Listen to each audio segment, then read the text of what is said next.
Alex, I spent most of my life thinking the smartest thing in my shop was a well-honed chisel. It doesn't talk back, it doesn't need a firmware update, and it definitely doesn't stop working because the cloud is having a rainy day. And yet, here we are. And I currently see more circuit boards on your bench than wood glue. What happened to the man who once told me that if it has a battery, it's just a paperweight waiting to happen? Low blow, truly. But honestly, I got tired of walking across the yard at 10 o'clock at night because I couldn't remember if I left the dust extractor running or the heater on in the finishing room. I realized I was spending half my creative time being a night watchman for my own tools. So, I dipped a toe into automation. Then, I fell in. Now the shop talks to me, though half the time it's just complaining that the Wi-Fi is weak behind the drill press. It's funny because most people hear home automation and they think of a fridge that orders milk or a vacuum that gets stuck under the sofa. But for the makers listening, the folks who actually like getting their hands dirty, this is less about luxury and more about building a nervous system for your house. Exactly. It's about making the environment work as hard as you do. But man, there is a graveyard of smart light bulbs in my scrap bin that tells a very expensive story of how not to do it. I once tried to wire a custom sensor to my garage door using a knockoff controller I found in a bargain bin.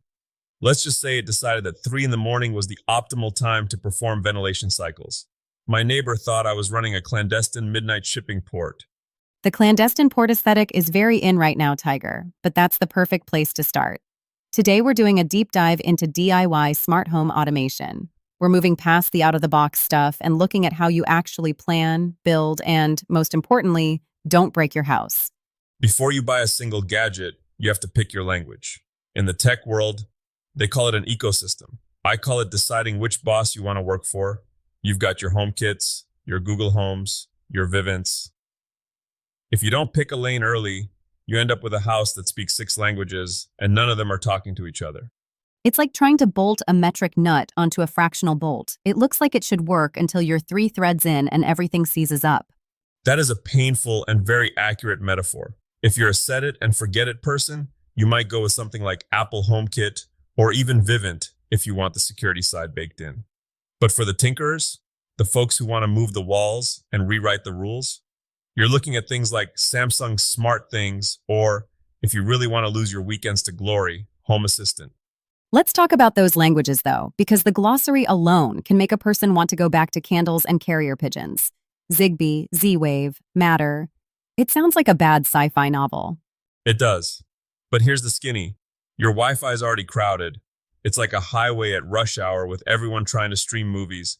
If you put 50 smart light bulbs on your Wi-Fi, your Netflix is going to start looking like a watercolor painting. That's why we use Zigbee or Z-Wave. They're like little side streets. They're low power. They don't clog your main internet, and they create a mesh. A mesh? Like a safety net? Sort of. Each device acts like a repeater. If the bulb in the hallway can't hear the main hub, it listens to the switch in the kitchen. They pass the message along like a bucket brigade. I learned that the hard way when I tried to put a smart lock on the leaf mulcher shed about 100 feet from the house. It kept dying until I realized I just needed one smart plug halfway between the house and the shed to act as a stepping stone. See, that's a real tip. People think they need a bigger router, but really they just need a better relay. Okay, Tiger, let's get into the foundational stuff. If someone is standing in their workshop right now, looking at their messy workbench, what is the entry drug for home automation? Lighting. Always lighting. But don't just buy the bulbs that change colors. Those are for kids' bedrooms and people who want their living room to look like a spaceship. Look at smart switches. Why switches over bulbs? Because of the guest problem. This is the universal law of automation. If your mother-in-law walks into the room and flips a physical switch, and that kills the smart bulb so your automation stops working, you have failed as a craftsman. A smart switch replaces the thing in the wall. The light stays smart even if the physical toggle is flipped. That's the human-centric design. I remember you telling me about a certain smart bathroom fan incident. We don't talk about the humidity sensor of 2022. I tried to automate the fan so it would turn on when the shower got steamy. I had the sensitivity set so high that if I even sighed too loudly near the mirror, the fan would kick on like a jet engine. I spent 3 nights waking up to the sound of a turbine because I hadn't accounted for the natural humidity changes at 2 a.m. The secret is hysteresis, letting the system have a little wiggle room before it reacts. Hysteresis. I'm writing that down. It sounds like something you'd take for an allergy, but it's actually the key to a quiet house. What about the security angle? A lot of people get into this because they want to feel safe, or they want to make sure the garage door isn't standing wide open while they're at the grocery store. Security is the heavy lifting of the smart home. You've got your entry controls, smart locks, doorbell cameras. That's the front line. But for me, the magic is in the what if scenarios. I have a water leak sensor under my shop's utility sink. It cost 20 bucks. Last winter, a pipe cracked.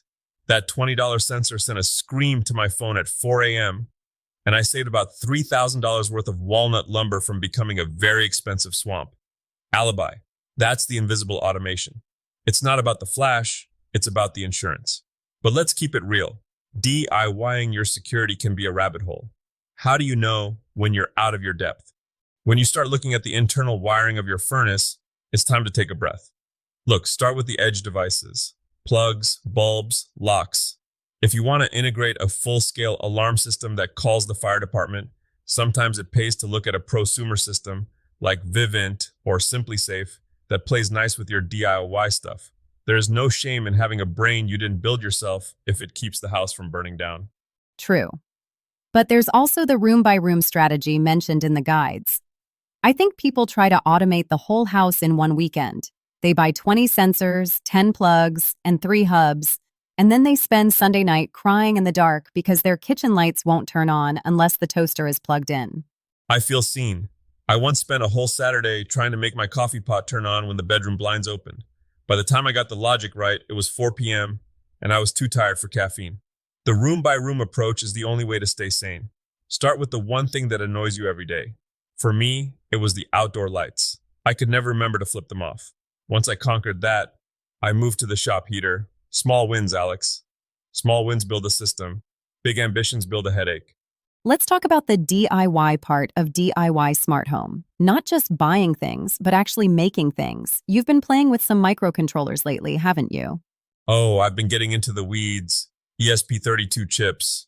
They're these tiny little boards, cheaper than a fancy cup of coffee. I've been embedding them into my woodworking projects. I built a hidden valet drawer for my keys, and I put a Hall effect sensor. That's a magnet sensor inside the wood. When I drop my keys in the right spot, the workshop shuts down the high power circuit to my saws and turns on the perimeter alarm. Wait, so the furniture itself is the interface? No apps, no voice commands? Exactly, that's the master level of this craft. The best automation shouldn't feel like tech. It should feel like magic. It should be invisible. If I have to pull out my phone to turn on a light, I might as well have used the switch. But if the light knows I'm standing at the lathe and brightens up because it's dark outside, that's craftsmanship. I love that. It's moving away from gadgetry and toward intent. But Tiger, what about the Wi-Fi problem you mentioned earlier? If the internet goes down, does your house turn into a pumpkin? That's the big fear. And it's why I'm a huge advocate for local control. If your smart home requires a server in Virginia to turn on the light in your basement in Idaho, you've built a fragile system. When you're choosing your gear, look for stuff that works locally. If the internet dies, the smarts should stay inside the 4 walls of your house. Okay, let's wrap this up for the folks who are ready to head to the hardware store or the electronics site. What's the Tiger Den takeaway for starting a smart home today? Treat it like a piece of furniture you're building.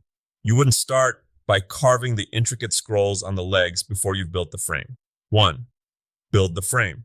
Pick one ecosystem. If you're an iPhone person, look at HomeKit. If you like to tinker, Home Assistant. 2. Check your lumber. Make sure your Wi-Fi is solid, or better yet, get a hub that uses Zigbee or Z-Wave to take the load off. 3.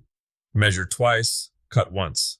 Start with one room or one problem. Fix the garage door, anxiety, or the dark hallway first. 4. Safety first. Don't DIY the stuff that can kill you or your homeowner's insurance. Keep the high voltage stuff professional. And maybe don't set your humidity sensor to hypersensitive unless you want your bathroom to sound like a flight deck at 2 a.m. Especially that. Look, at the end of the day, these are just more tools in the chest. A smart sensor is just a fancy measuring tape that measures state instead of inches. Use them to give yourself more time for the real work, the making, the building, and the being present in your home. Well said. I'm going home to see if I can make my lamp turn on when I open the fridge. Not because it's useful, but just to see if I can. And that, my friend, is how the addiction begins. We'll see you all next time in the den. Keep your blades sharp and your firmware updated.